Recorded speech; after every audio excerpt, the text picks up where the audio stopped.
తాకట్లో ఉన్న బంగారాన్ని విడిపించి ఆ రోజున మార్కెట్ ధర కట్టి మిగిలిన డబ్బును మీకు అందిస్తుంది కొమ్మూరి గోల్డ్.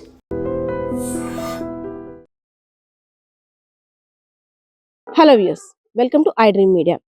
భూమి మీద జన్మించిన ప్రతి జీవికి కూడా మరణం అనేది తథ్యం. సో ఆ మరణం అనంతరం కూడా సమాజానికి ఉపయోగపడే ఆ మరణం లభిస్తే ఇంకేం కావాలి చెప్పండి. అలాంటి అవకాశం కూడా కొన్ని వేల మందిలో ఒక్కరికే అవకాశం కూడా వస్తుందనే చెప్పుకోవచ్చు. రీసెంట్గా విజయనగరం జిల్లా బొబ్బిలి నియోజకవర్గానికి చెందినటువంటి రాజంపేట ప్రాంతంలో ఉన్న జ్యోతి అనే మహిళ మృతి. సో ఏ కుటుంబంలోనైనా ఒక వ్యక్తి చనిపోతే ఆ వ్యక్తికి సంబంధించిన కర్మకాండలు అన్నీ కూడా శాస్త్రోక్త ప్రకారంగా చేయించడం ఒక్కొక్కరి కుటుంబంలో ఒక్కొక్కరు ఒక్కో రకంగా చేస్తుంటారు. ఎందుకంటే చనిపోయిన తర్వాత కూడా అంతే గౌరవంగా వారి యొక్క కర్మకాండాలు నిర్వహించాలి. వచ్చే జన్మలో కూడా వారికి ఎటువంటి ఇబ్బందులు ఆటంకులు రాకుండా ఒక మంచి పునర్జన్మ రావాలి అనే ఆశలతో ఒక్కొక్కరు ఒక్కొక్క రకంగా ఆలోచిస్తుంటారు. కానీ మరికొంతమంది చనిపోయిన తర్వాత కూడా మా ఇంట్లో ఉన్న కుటుంబ సభ్యుల పేరు చిరస్థాయిగా చరిత్రలో నిలిచిపోవాలి. ఎందుకంటే ప్రస్తుతం సమాజం చూస్తున్నాం, సగానికి సగం స్వార్థంతో కూడుకున్నదే.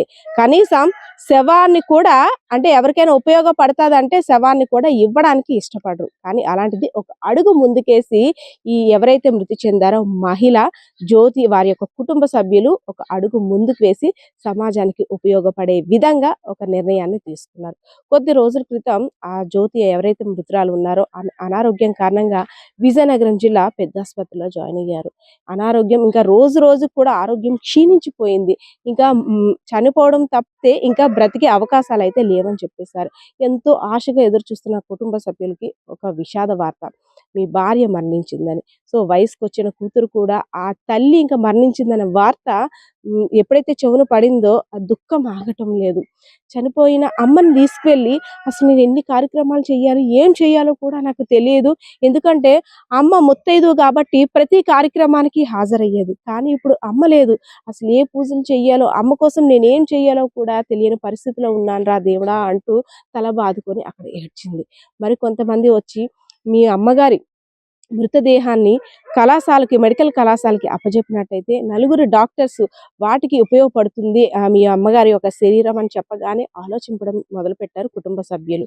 ఎవరైతే ఆ జ్యోతి ఉన్నారో ఆమె భర్త వెంటనే నా భార్య ఒక మృతికి ఎప్పుడైనా సరే ఒక అర్థం ఉండాలి, తన మరణం కూడా నలుగురికి ఉపయోగపడే విధంగా ఉండాలని తన భార్య యొక్క 2 కళ్ళకు సంబంధించిన కార్నియాన్ని దానం చేయడంతో పాటు ఆ పార్థివ దేహాన్ని కూడా మెడికల్ కాలేజ్కి అప్పగించారు.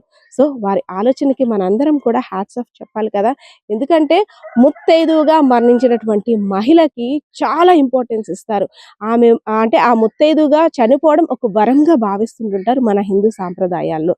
అదేవిధంగా చనిపోయిన తర్వాత కర్మకాండాలు అందరికీ, చుట్టాలకి, బంధువులకి అందరికీ చెప్పుకోవడం, 11 రోజుల పాటు ఆ సంతాప దినాలు అన్నీ కూడా పాటిస్తుంటారు. కానీ అటువంటిది ఆ మృతదేహాన్ని అలా ఆసుపత్రిలో వదిలేసి అలా నిలువు బట్టలతో ఇంటికి వెళ్ళి ఫోటో దగ్గర దీపం పెట్టేసి దండం పెట్టుకొని, అమ్మ నిన్ను ఒక నలుగురికి ఉపయోగపడే విధంగా మేము తీసుకున్న నిర్ణయాన్ని తప్పకుండా నువ్వు స్వాగతించాలి అనేసని ఆ కుటుంబ సభ్యులు ఆ తల్లి యొక్క ఫోటోకి దండం పెట్టుకొని తమ సంతాపాన్ని తెలియజేశారు. సో ఇదంతా చూసిన తర్వాత నిజంగా కళ్ళమ్మట నీళ్ళు వస్తున్నాయి. ఎందుకంటే తల్లి చనిపోయిన తర్వాత ఆ కుటుంబ పరిస్థితి ఎలా ఉంటుందో అందరికీ తెలిసింది. ఎందుకంటే ఇంట్లో మహిళ చనిపోతే ఇంకా ఏ పని కూడా చేయడం చేత కాదేమో భయపడుతుంటాం.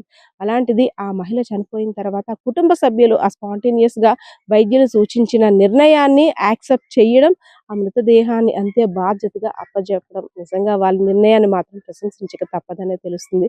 సో దీనికి సంబంధించిన డీటెయిల్స్ అయితే మాత్రం డాక్టర్స్ మాట్లాడుతున్నారు, వాళ్ళ మాటల్లోనే విందాం. ఈరోజు మన దగ్గరికి ఇళ్ళ జ్యోతి అనే ఒక ఫీమేల్ పేషెంట్ హాస్పిటల్లో డెత్ కావడం వల్ల వాళ్ళ కుటుంబ సభ్యులందరూ ఇక్కడికి వచ్చేసి మా యొక్క ఈ జ్యోతి అనే ఈ బాడీని మీరు మెడికల్ కాలేజీకి అనాటమీ పర్పస్ కోసం యూజ్ చేయవలసిందిగా వాళ్ళు కోరడం అనేది, వారి కోరిక మీదుగా మేము మా పై అధికారులకు తెలియజేసి ఈ బాడీని మెడికల్ కాలేజీ అనాటమీ డిపార్ట్మెంట్కు ఇప్పుడు పంపిస్తున్నాము. ఈ విధంగా చాలామంది మోటివేట్ చేస్తే కనుక సమాజంలో ఇంకా ఎంతో ముందుకు పోతామని నేను ఆశిస్తున్నాను. మన జీజీహెచ్ ఆసుపత్రి నుండి ఈ రెడ్ క్రాస్ వాళ్ళు ఫోన్ చేశారండి, ఇలా బాడీ డొనేట్ చేస్తామంటున్నారు, దాని ప్రాసెస్ కంప్లీట్ చేయాలని చెప్పి ఫోన్ చేస్తే ఈరోజు మార్నింగ్ రావడం జరిగింది. ముందు రెడ్ క్రాస్ వాళ్ళు ఏం చేశారంటే ఆవిడ తాలూకా 2 కార్నియాలు తీసుకున్నారు. అనంతరం ఏంటంటే వాళ్ళ కుటుంబ సభ్యుల సమ్మతి మేరకు ఆ భర్త కూతురు సమ్మతి మేరకు ఆ బాడీని మెడికల్ కాలేజీకి అప్పగించడం జరిగింది. మెడికల్ కాలేజీకి ఎందుకు అప్పగించడం జరిగిందంటే మెడికల్ కాలేజీలు విద్యార్థులకు ప్రయోగపరంగా ఉపయోగపడుతుందన్న ఉద్దేశంతో ఈ బాడీని ఈరోజు మెడికల్ కాలేజీకి డాక్టర్ ఆనంద్ కుమార్ గారు అలాగే ప్రిన్సిపల్ మేడం గారి సమక్షంలో ఈ బాడీని అందజేయడం జరుగుతుంది. ప్రజలందరికీ ఒక విజ్ఞప్తి ఏంటంటే ఈ విధంగా బ్రెయిన్ డెడ్ అయిన వ్యక్తులు ఎవరైనా ఉంటే వాళ్ళ అవయవాలు అయితే పనిచేస్తే అవయవాలను గంటల వ్యవధిలో తీసుకుంటారు. ఒకవేళ అవయవాలు ఇవ్వలేని పక్షంలో బాడీనైనా కనీసం మట్టిపాలు చేయకుండా అగ్నికి ఆహుతి చేయకుండా ఈ బాడీని ఈ విధంగా డొనేట్ చేస్తే మరి భవిష్యత్ తరాలకు మెడికల్ విద్యార్థులుగా తయారు చేయడానికి అవకాశం ఉంటుంది. కాబట్టి ప్రతి ఒక్కరు కూడా బాడీని డొనేట్ చేయడానికి రావాల్సింది కోరుతున్నాం. అవకాశం ఉన్నంత వరకు అవయవాలను కూడా దానం చేయాలని మరోసారి విజ్ఞప్తి చేస్తున్నాం. అవయవాలు దానం చేయడం వల్ల ఏమంటే మరి కొంతమంది ప్రాణాలను కనీసం 8 నుంచి 10 మందికి ప్రాణాలను కాపాడవచ్చు. ఈ విధంగా ఏంటంటే మరణించిన తర్వాత కూడా మనం జీవించవచ్చు అనే నినాదంతో మేము ఈ అవయవదానం గురించి ప్రజల్లో అవగాహన కల్పించడం జరుగుతుంది.